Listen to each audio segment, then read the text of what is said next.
All right, we are one of the things that we wanted to do today is have a couple of moments where we have a brief time to share stories about a couple of our starters that are within the Cyclical PCC network.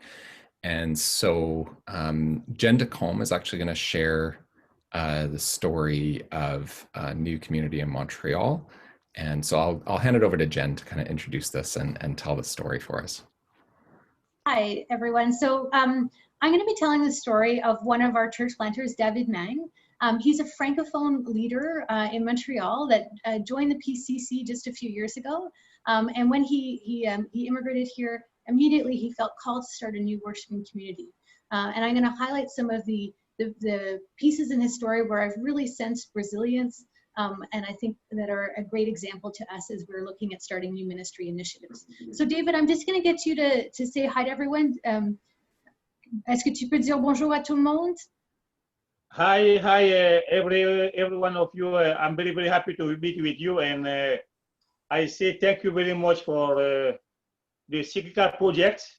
This is the very, very significant for me, and I discovered that when you are in the hand of a Cyclical, you will do many, many things. For example, as I am now in Zoom with my community, the things that I would not think before. Thank you very much. Thank you, Madame Jane. Merci beaucoup. So as I mentioned, David is one of our cyclical participants, and he's leading the community Rivière des Prairies in the Montreal area.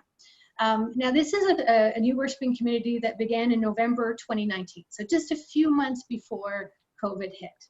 And right from the get-go, they already showed signs of great resilience. So the congregation began, and David did an excellent job of gathering people.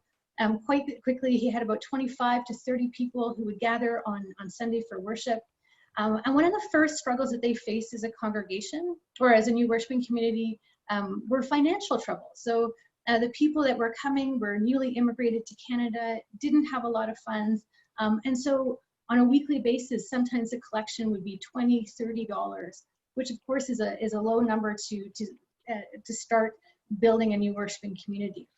And so the first way that David really showed some financial resiliency was, at first they were renting out space from a community center, and instead he started looking within his presbytery and building relationships and talking to different congregations. And he formed a relationship with a French congregation in the East End, and he asked if he could rent space there at a much lower rate than he was paying at the community center.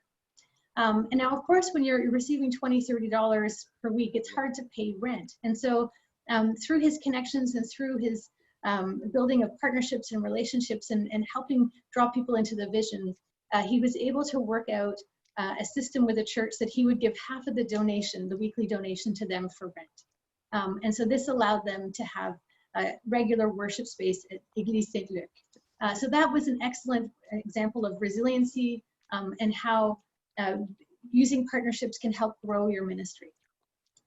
The second example of resiliency that I see in this ministry was when COVID hit. Now, they were gathering in person. David was not familiar with Zoom. He'd never led online worship. He wasn't sure if the people that were in his congregation would even know how to get onto Zoom. And so there were a lot of questions around, would this be possible? How do we move this ministry forward? And instead of giving up, he connected with his cyclical cohort. He talked to different people and said, well, he learned how to do this. How do we lead worship on Zoom? How do we move our in-person worship to online? And what I love about his story was he didn't just maintain the ministry model that he had begun. He didn't just transfer his services online. He asked the question, how do I actually engage the congregation? How do I build them up while we're meeting and gathering this way? And God has richly blessed this ministry during this time of COVID in ways that David could not have imagined.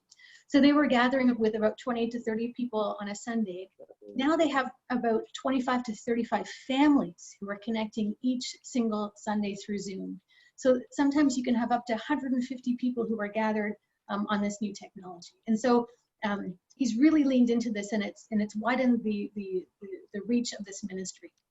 But not only that, he used this as an opportunity to really build up the people who were gathering for worship. So during the week, David spends time with different congregation members, equipping them to lead parts of the service.